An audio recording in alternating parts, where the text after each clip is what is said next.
우리 주 예수 그리스도의 하나님 영광의 아버지께서 지혜와 계시의 영을 너희에게 주사 하나님을 알게 하시고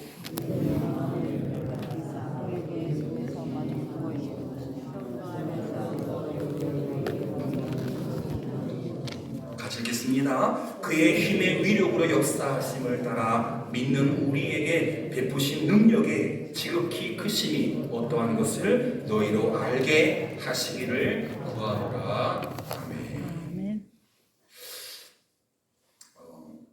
우리가 에베소서를 읽어 나가고 또 한 구절 한 구절 또 어떤 한 단어 한 문맥의 어떤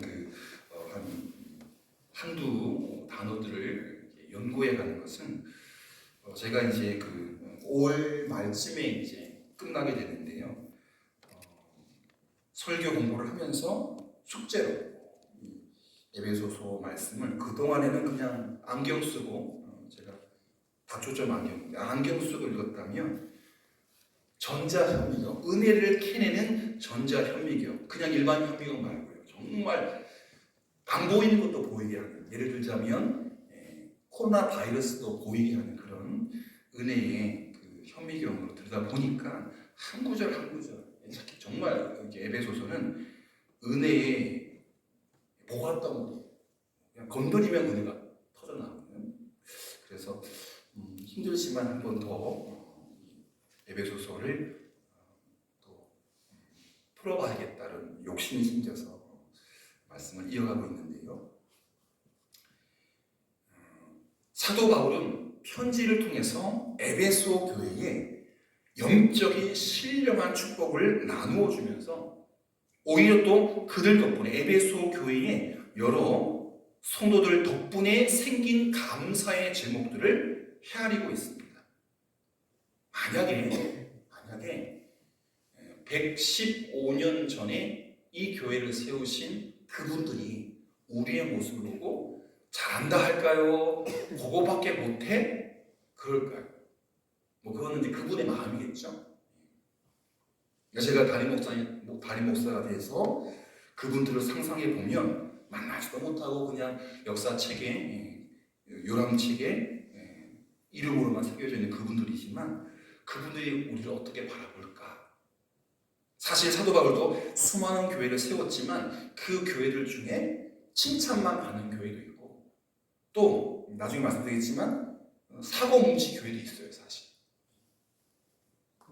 그런데 에베소 교회는 참 건강한 교회고 또 믿음이 좋은 성도들이 많이 모여서 사도 바울은 에베소 교회를 생각하면 에베소 교회를 구성하고 있는 한 사람 한 사람, 우리 식으로 표현하면 장로님, 권사님, 집사님, 또 하은이 같은, 하율이 같은 어린아이, 기울이 같은 기저귀 찬 아이들까지 생각해보면 한 사람 한 사람, 그게 장년이든 그게 또 노인이든 또 소년이든 청년이든 아니면 영유아든 한 존재 한 존재가 다 기쁨과 은혜가 됐다는 거예요. 그래서 교회와 에베소 성도를 생각하면 감사가 막 터져나오는 거예요. 자기가 사랑하는 에베소 교회의 성도들을 위해서 또 감사하면서 그들을 붙잡고 기도하고 있다는 거예요. 정말 한 점의 그늘이 없고 한 점의 나쁜 것이 없어도 처음부터 끝까지 기쁨과 감사함 속에 그들을 기억하면서 그들을 위해 기도하고 있습니다. 사도 바울의 에베소 교회를 향한 이 편지 내용을 딱 두 가지로 요약한다면 따라하십시오. 감사와 기도. 네, 감사와 기도. 첫 번째 감사. 두 번째 기도. 네, 감사와 기도. 모자까지 길게 있지만 두 단어로 줄인다면 감사와 기도로 요약할 수가 있습니다. 오늘은 먼저 사도 바울이 에베소 교회를 향해서 또 에베소 교회를 구성하고 있는 성도를 향해서 첫 번째 감사했던 그 편지에 감사했던 그 부분들을 한번 살펴보겠습니다. 먼저 본문 두 번째 절인 16절을 보시면 내가 기도할 때에 기억하며, 억지로 기억하지 않아도 눈 감으면 떠올라요. 수많은 교회를 세웠는데 1번 타자로 에베소 교회가 떠오르는 거예요. 너희로 말미암아 뭐 하기를 그치지 아니하고 감사하기를 그치지 아니하고. 감사, 그냥 자동적으로 떠오르는 교회예요. 감사하면 딱 떠오르면 그치지 않는 교회. 다음 교회를 생각하고 기도해야 되는데 다음 교회 기억나지 않을 정도로 계속 에베소 장로, 에베소 집사, 에베소 아이들, 에베소 아동부, 에베소 청년부. 감사가 너희들 때문에 그치지 아니한다. 바울의 마음을 느낄 수 있겠습니까? 정말 이런 교회들만 있었으면 참 좋겠다는 생각이 들죠. 바울은 에베소 성도들을 생각하면 하나님께 감사하지 아니할 수가 없다. 감사를 주체할 수가 없다. 바울의 마음속에 감격과 감사가 솟구쳐 올라서 도무지 그쳐지지 않는다. 왜? 다음 교회 위에서 또 축복하고 기도했는데 이 한번 터져 나오는 감사와 그 축복의 기도가 끊이지 않으니까 감당이 안 되는 거죠. 우리 교회가 이런 교회 되기 소원합니다. 우리 세우신 그분들 다 하늘에 가 계시지만 하나님도 또 우리 교회를 세우시고 우리 교회를 힘있게 일구셨던 그런 믿음의 선배들이 우리를 보시면서 좋다. 너희들을 생각하면 내가 정말 감격과 감사가 솟구쳐 나와서 어쩔 줄 모르겠다 하는 이야기가 들려왔으면 좋겠습니다. 왜 이렇게 바울의 마음속에 감사가 솟구쳐 한번 솟구쳐 오른 감사가 그치지 않을까요? 그 해답은 첫 절, 오늘 본문 첫 절 한 절 앞에 16절 한 절 앞에 있는 15절에 나와 있는데 주 예수 안에서 너희의 못과 너희의 믿음과 모든 성도를 향한 사랑을 내가 들었기 때문에. 이제 제가 두 글자를 바꿀게요.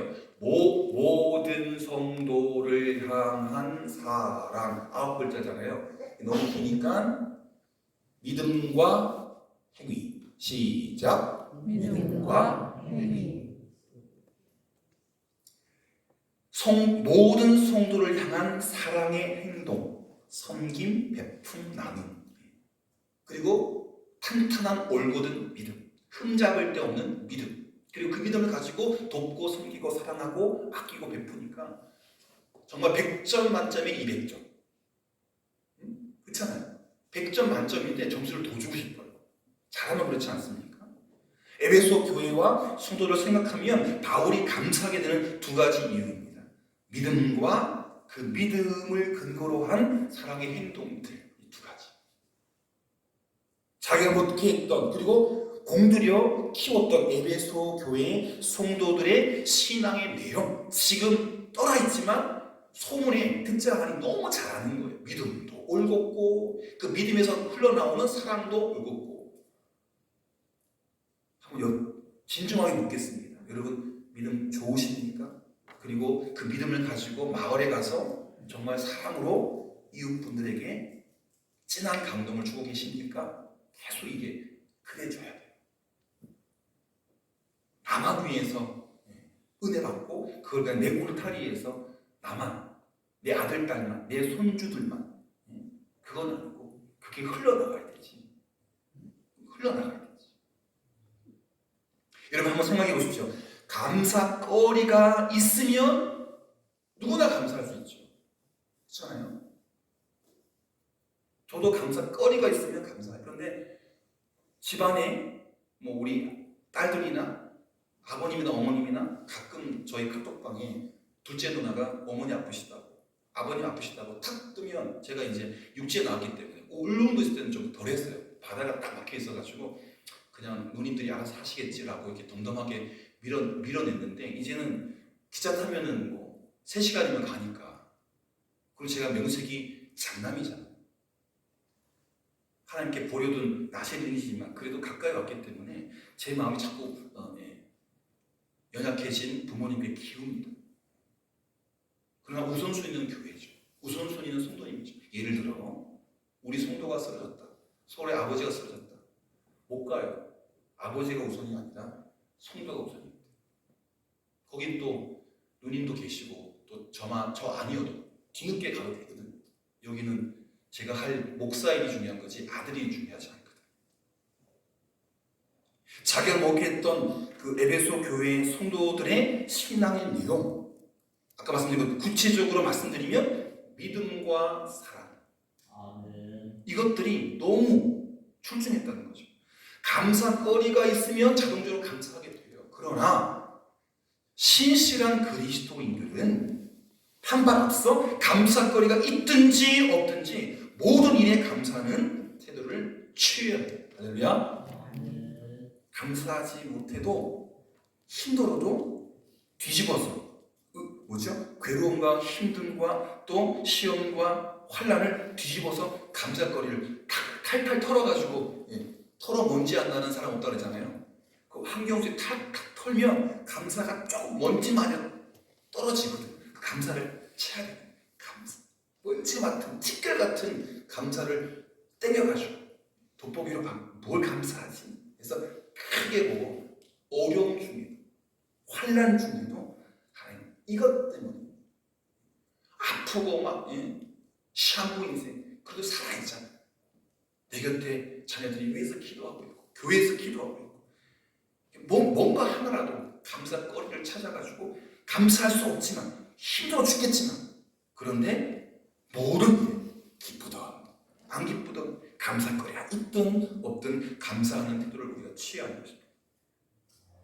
사도 바울은 사실 감사가 체질화되어 있는 사람이었습니다. 처음부터 그랬던 거 아니에요.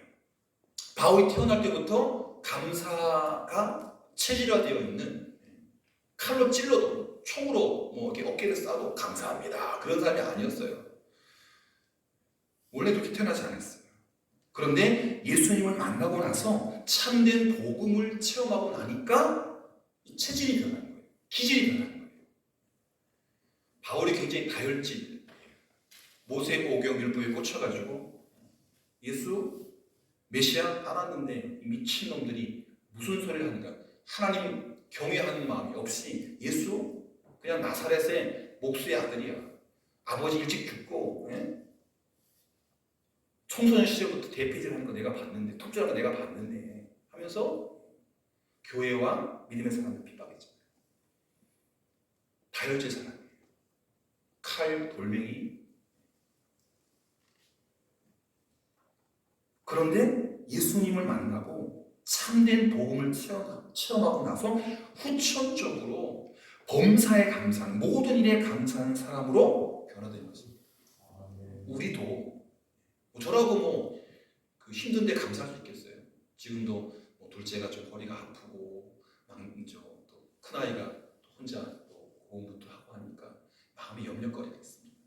큰 건 아니지만 이게 막 커지면 저도 흔들려요.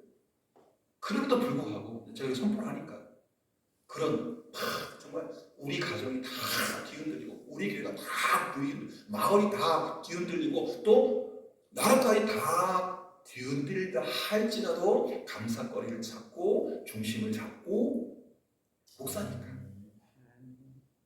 그래서 사도 바울에게 이걸 배웁니다. 감사가 체질화된 사람. 후천적으로 모든 일에, 기쁜 일도 슬픈 일도 괴로운 일도 아픈 일도 죽을 일도 사실은 감사해야 합니다. 어떤 일을 만나든지 긍정적인 태도로 하나님의 뜻을 찾는 사람이 되었다는 거죠. 우리가 이런 사람이 되어야 할 줄 믿습니다. 그것을 바울이 쓴 편지를 보면 알 수가 있어요. 바울이 감사덩어리다. 체질화된, 감사가 체질화된 사람이다. 여러분 나중에 한번 잘 보세요. 바울이 쓴 13권의 편지들의 모든 편지가 앞부분에 보시면 감사로 시작하고 있어요. 예를 들면 로마서 1장 8절은 이렇게 기록되어 있습니다. 먼저 내가 예수 그리스도로 말미암아 너희 모든 사람에 관하여 내 하나님께 감사하노니. 너희 모든 사람이 누굽니까? 이 로마로 보낸 편지니까 로마 교회의 모든 성도에 관하여 내 하나님께 뭐 한다고? 감사해요. 로마 교회에 가보지도 않았어요. 바울은 로마에 한 번도 가보지 않았어요. 갈 거예요. 그런데 소문을 듣고 로마 교회에 개척하지도 않았는데 이미 누군가 가서 로마에 복음이 들어가서 교회가 생겼어요. 그 로마 교회 성도의 들려와. 이제 조금 있으면 갈 건데 너희 로마 교회와 로마 교회 사람들의 이야기를 듣고 나의 하나님께 감사한다. 너희 너무 잘하고 있다. 모든 사람에 관하여 내 하나님께 감사함은 너희 믿음이 온 세상에 전파됨이로다. 온 세상에 전파되었으니까 지금 이스라엘에 있는 바울도 들었어요, 안 들었어요? 들었어요. 지금은 뭐 이렇게 휴대폰 카톡으로도 전 세계 제가 카톡을 놓으면 미국에 있는 누나가 깨 있으면 봐요. 여기 이제 시차가 있습니다. 그리고 답이 와요. 아까 말씀드린 작은 누나가 어머님이 어디 갔다 그러면 바로 미국에 있는 좀 멀리 떨어진 누님이 보면 제일 먼저 답글을 달아요. 걱정된다. 결과가 좋게 나왔으면 좋겠다. 멀리 있으니까 더 신경 쓰시더라고요. 이 로마 교회의 소문이 온 세상에 전파되었고 바울도 알고 있는데 들을 때마다 소문을 들을 때마다 에베소 교회처럼 로마 교회가 어려운 상황 속에 있지만 그런데 좋은 소식을 전해주니까 너희 때문에 하나님께 감사한다. 이때까지 사도 바울은 로마에 한 번도 가본 적이 없었어요.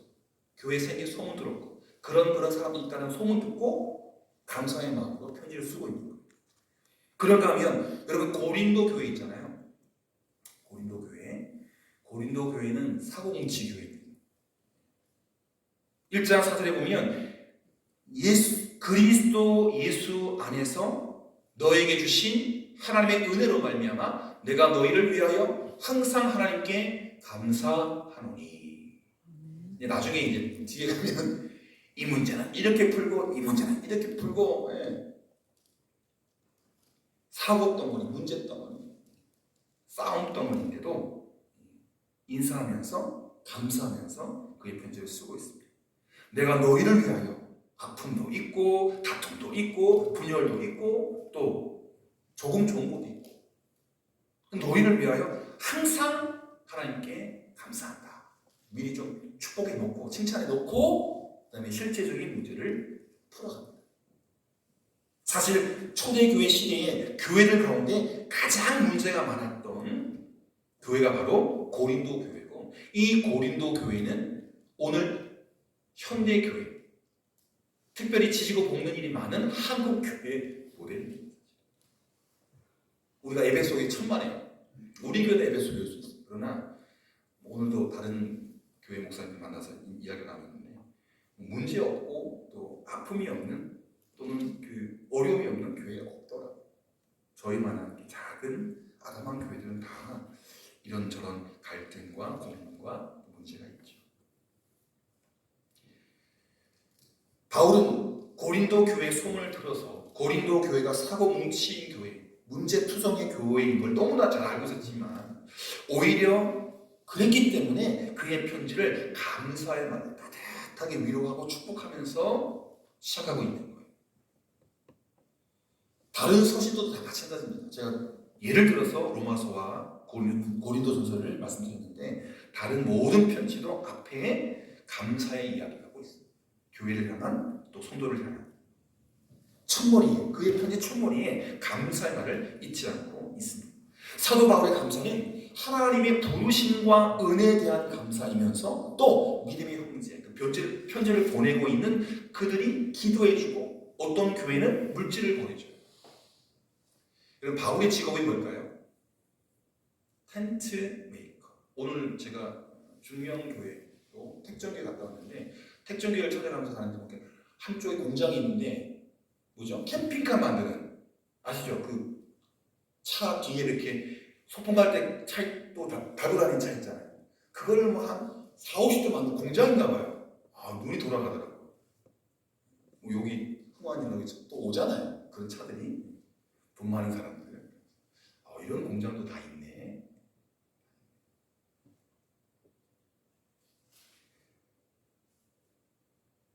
사도 바울의 감사는 하나님의 부르심 그리고 은혜에 대한 감사, 믿음의 형제들에 대한 감사입니다. 또 바울은 기쁨을 나눌 때만 아니라 책망할 때나 충고할 때조차도 감사로 이야기를 시작하는 버릇이 있었습니다. 저도 이제 아이들을 키우면서 이제 지금 조금 눈을 떴어요.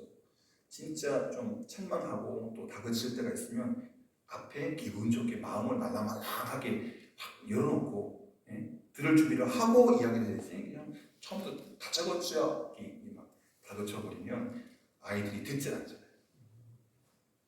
진중한 얘기를 하려고 하면 마음을 열어야 들을 귀를 열어요. 그래서 더더욱이나 문제가 있거나 또 충고할 게 많으면 더 진하고 더 풍성하게 칭찬을 한다는 거죠. 여러분 데살로니가서 5장 16절부터 18절에 보시면 잘 아는 말씀인데 항상 기뻐하라 쉬지 말고 기도하라 범사에 감사라는 말씀대로 감사를 몸소 실천하는 사람이 바울이었습니다. 사실 믿음을 강조하는 사람은요 사랑이 부족하기 마련. 믿음이 너무 출중하면 그 믿음 때문에 그게 자가 돼가지고 이 자에 모자라면 저 사람 그래서 믿음이 탁월하면 사랑이 없어요.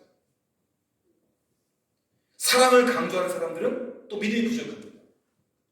그래서 이것만 있으면 안 되고 저것을 강조해도 안 돼요. 이게 두 개가 다 양팔 저울처럼 이게 믿음도 있고 사랑도 있어서 이게 균형을 맞춰야 되지 믿음이 많다든가 사랑은 많다든가 그래서 한쪽은 많고 한쪽이 줄거나 한쪽은 많고 한쪽이 없거나 믿음은 있는데 사랑이 없거나 사랑은 있는데 믿음이 없거나 이게 또 불균형이면 안 돼요.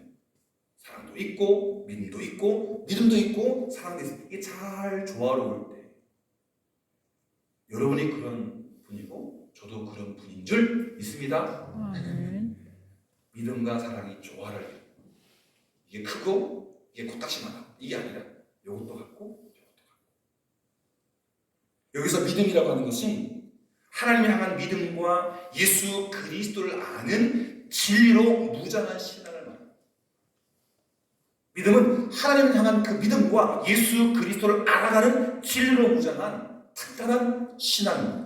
그 사랑은 그 믿음의 기초에서 하는 그 하나님의 믿음이 있고 예수 그리스도의 믿음이 있기 때문에 그 믿음을 기초로 해서 흘러나오는 구체적인 사랑의 행동이 바로 사랑입니다.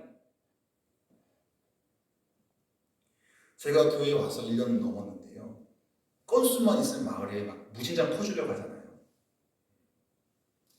다른 교회는 지금 이제 오늘 10시 반에 그 택정교회 가서 이제 그 마을 목회를 함께 밀고 갈 세 번의 목사를 만났는데 다들 그런 전략을 쓰시더라고요. 마을을 이렇게 아름답게 무엇인가 자꾸 나눠주고 이렇게 하려고 하는. 근데 돈을 써도 이게 마음이 안 열리는 경우가 있고 돈을 쓰면 쓸수록 교회에 더 힘든 일이 있을 수 있거든요. 이 일을 주도하시는 목사님 그러시더라고요. 영성. 교회는 영성입니다. 돈으로 비싼 걸 사주는 게 아니라 사랑을 전하고 복음을 전하고 천국을 전하고 구원을 전하고 생명을 전하고 오천에서 사랑의 빵을 1000개를 나누는 목사님이십니다. 제가 새벽 기도 시간에 말씀드렸잖아요. 영남 신학대학 교수님이 우리를 택했다. 오늘 얘기 들어도 그게 아니에요. 그 사랑의 빵을 공급하시는 그 목사님이 저희 교회와 저를 택한 거예요. 보니까 세 분 다 영신이에요. 저만 잔신이에요. 그래서 더 많아지면 불편하니까 한동안은 우리 내 교회가 또 내 목사가 멀리 바라보고 마을 목회를 이뤄가자 하면서 2시 돌아왔습니다. 첫 만나. 그리고 다음 주 또 만나고 그 다음 주 또 만나고 그 다음 주 또 만나고 네 교회를 다 돌아다닌 다음에 이제 전략을 세우고 좀 띄엄띄엄 하겠습니다. 여러분 믿음도 있어야 되고 거기에 걸맞는 사랑의 표현도 있어야 돼요. 여러분 야고보 사도가 말한 믿음과 행함의 관계도 이와 같습니다. 야고보서 2장 4절을 보면 야고보는 믿음만 강조하는 사람을 향해서 이렇게 묻고 있습니다. 내 형제들아 만일 사람이 믿음이 있노라 하고 그 믿음을 행함으로 행하지 않으면 무슨 유익이 있으리요? 그 믿음이 능히 자기를 구원하겠느냐? 잘 믿어. 자기는 잘 믿어. 그 집은 잘 믿어. 그런데 그 믿음에서 사랑이 전혀 문 밖으로, 담 너머로 흘러오지가 않아. 자기들만 잘 먹고 잘 사는 거야. 참 믿음이 아니야. 참 믿음은 문턱을 넘어, 담을 넘어 흘러 넘친다. 믿음이 출중하면 그 믿음이 사랑으로 보내서 그 집도 가득 채우고 흘러 넘쳐. 우리 집, 여러분의 집이 그런 가정이 좀 있습니다. 사람이 믿음이 있노라 하고 행함이 없으면 무슨 유익이 있느냐? 그 믿음이 도대체 자기를 구원할 수 있는 믿음이냐? 사랑의 베품과 나눔이 없는데. 사도 야고보가 말한 것처럼 믿음은 행동을 의미하고 행동은 곧 믿음을 의미하는 것입니다. 이게 좋고 저게 나쁘고 이게 먼저고 저게 나중이 아닌 거예요. 믿음이 있으면 당연히 사랑이 따라가는 거예요. 사랑이 있으면 믿음이 생기는 거예요. 믿는 대로 살고 믿는 대로 행동할 때 하나님의 구원의 역사가 완전하게 드러난다는 이야기인 것이죠. 그런데 사도 바울은 에베소 교회 성도들에게 보인 감사는 사랑과 믿음의 조화가 완벽하다. 이 비율이 너무 완벽해. 이게 50대 50인지 모르겠어요. 사도 바울의 이게 믿음이 60, 사랑이 40, 이건 비율 잘 모르겠는데 너무 완벽한 에베소 교회 성도들이 갖고 있는 이 바울의 칭찬이 믿음과 사랑의 조화, 사랑과 믿음의 조화가 너무 좋아서 완벽한 감사를 보이고 있는 것입니다. 바울이 감격하며 감사의 인사를 전하고 있는 것입니다. 여러분, 참 믿음, 진짜 믿음은 믿음과 사랑이 듬뿍 담겨있는 행동, 두 가지 요소가 다 있어요. 진짜 믿음은 믿음과 사랑이 듬뿍 담겨있는 행동, 선행, 사랑의 행동, 이게 두 가지가 다 결합되어 있어요. 믿음만 있지 않아요. 믿음뿐만 아니라 신앙의 바른 모습도 강조해야 하고 타협할 수 없는 성경적 진리에 대한 분명한 확신뿐만 아니라 확신에 따른 구체적인 사랑의 실천과 행동이 필요한 것입니다. 믿음의 기초에서 사랑의 열매를 맺는 신앙이야말로 성숙한 신앙인 것입니다. 이것 또한 이것이 교회와 성도들이 지향해야 하는 목표이기도 합니다. 그리스도인이나 교회는 이러한 양면성을 고려하는 신앙의 덕을 갖춰야 합니다. 믿음과 사랑, 사랑과 믿음, 이 두 가지를 다 해야 돼요. 나 혼자만 잘 믿으면 안 되고 계속해서 맹목적으로 퍼주기만, 사랑만 해도 안 되고 이 사랑과 믿음이 잘 균형을 이루면 못 바꿀 게 없어요. 그리스도인과 모든 교회는 이 양면성, 믿음과 사랑, 사랑과 믿음의 양면성을 고려하는, 함께 끌어안고 잘 실천하며 또 표현하며 살아가는 신앙의 덕을 갖춰야 된다. 여러분 믿음의 사람이십니까? 또한 여러분 사랑의 사람이십니까? 이 두 가지가 다 겸비되어 있습니다. 여러분 마가복음 16장 15절, 마가복음은 첫 번째 복음이죠. 거기 보면 마태복음 마지막 장처럼 증인이 되라. 또 주님께서 이르시되 너희는 온 천하에 다니며 만민에게 복음을 전파하라. 이게 믿음이잖아요. 온 천하에 다니며 만민에게 복음을 전파하라. 똑같은 내용이 마태복음에 28장 19절에 보면 너희는 가서 모든 민족으로 제사를 삼고, 똑같은 내용이죠.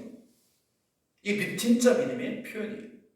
제사 삼고 전도하고 선교하고 복음을 전파하고 주님의 마지막 유언 같은 지상 명령이죠. The Great Command. 위대한 명령. 누구나 지켜야 돼. 그러나 마태복음 22장 39절 말씀.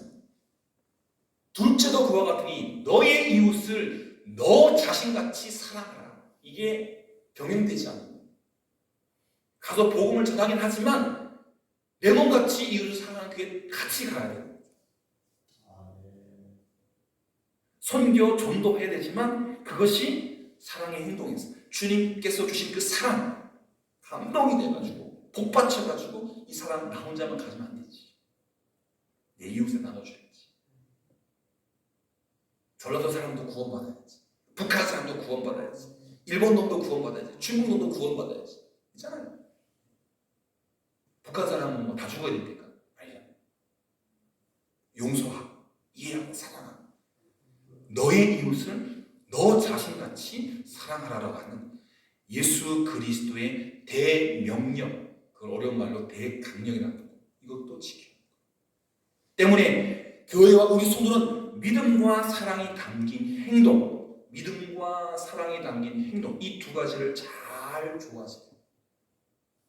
믿음과 기도와 말씀에 깊은 관심을 기울이고 헌신해야 하지만 동시에 믿는 만큼 행동하면서 실천하면서 나누면서 베푸면서 삶 속에서 그것을 보여주는 구체적인 사랑의 실천이 있어야 한다는 것입니다. 하루에 한 번씩은 안 되지만 일주일에 한 번 정도는 누군가에게 정말 그리스도의 진한 사랑을 전하는 의미 있는 행동들을 베푸시기 바랍니다. 그 조화를 이루어낸 것이야말로 에베소 교회가 받았던 축복인 것입니다. 저는 믿습니다. 이 에베소 교회보다 우리 교회가 더 좋은 교회, 더 믿음과 사랑의 조화가 잘 이루어진 교회요. 우리 모두가 믿음과 사랑, 사랑과 믿음이 잘 어우러진 성도라 의심하지 않습니다. 제가 사도 바울처럼 편지를 쓴다면 여러분을 향해서 더 길게 쓰겠죠. 이분이 10글자 썼다면 저는 30글자 쓰면서 발상교회 성도님 너무 잘하고 너무 믿음도 너무 좋고 사랑도 너무, 저도 여러분도 사도 바울이 칭찬하고 주님이 칭찬하고 하나님이 칭찬하고 정말 믿음과 사랑, 사랑과 믿음이 균형을 이루고 하나님도 칭찬하고 이웃도 칭찬하고 우리도 스스로 칭찬하는 그런 아름다운 믿음의 사랑, 사랑의 사랑으로 세상을 변화시켜 나가기를 간절히 소원합니다. 기도하겠습니다. 좋으신 아버지 하나님 감사합니다. 이제 끝을 향해 달려가고 있는 설교 공부 더 열심을 내어서 아버지 잘 마무리하게 하시고 또 그 과정 속에 에베소서를 연구하며 은혜를 깨닫던 그 경험들이 이제 제 몸에 차곡차곡 쌓여서 어떤 구절을 펼치더라도 구약을 펼치고 신약을 펼치고 어려운 예언서를 펼치더라도 계시록을 펼치더라도 은혜를 들고 캐낼 수 있는 제가 되게 하여 주시며 오늘 에베소 말씀을 통하여 정말 바울의 그 칭찬하는 마음, 믿음과 사랑의 행동, 또 사랑과 믿음이 오묘하게 또 완벽하게 조화된 에베소 교회와 에베소 교인들을 칭찬했던 것처럼 우리 발상교회도 믿음이 출중하고 그 출중한 믿음 가운데 사랑의 행동들을 우리 자신과 이웃과 또 마을과 나라와 세계에 나누는 주님의 교회 될 수 있도록 은혜 더하여 주옵소서. 예수님의 이름으로 기도드립니다.